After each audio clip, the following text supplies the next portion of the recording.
நோயாளியை பார்க்க அனுமதிக்காத பிரபல தனியார் மருத்துவமனை சர்ச்சையில் சிக்கியுள்ளது. ஈரோட்டில் உள்ள அந்த மருத்துவமனையில் விபத்தில் காயமடைந்த பச்சையம்மாள் என்பவர் அனுமதிக்கப்பட்டார். பச்சையம்மாள் ஏழை என்பதால் அவர் அணிந்திருந்த அணிகலன்களை விற்று சிகிச்சை பெற்று வந்துள்ளார்.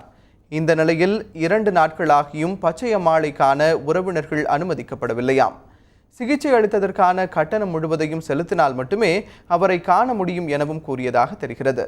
இதனால் ஆத்திரமடைந்த உறவினர்கள் மருத்துவமனையை முற்றுகையிட்டனர். தகவல் அறிந்து வந்த போலீசார் பச்சையம்மாளை மீட்டு வேறொரு மருத்துவமனையில் சேர்த்தனர். இதுபோன்று ஏற்கனவே 2 முறை இந்த மருத்துவமனை சர்ச்சையில் சிக்கியதாக கூறப்படுகிறது. அவருடைய உண்மை நிலை என்ன, அவர் உயிரோடு இருக்கிறாரா இல்லையா என்பதை உறவினர்களுக்கு சொல்ல மறுத்து வந்த நேற்றிலிருந்து 2 நாட்களாக உண்மை நிலையை சொல்ல மருத்துவமனை நிர்வாகம் மறுத்து வந்திருக்கிறது.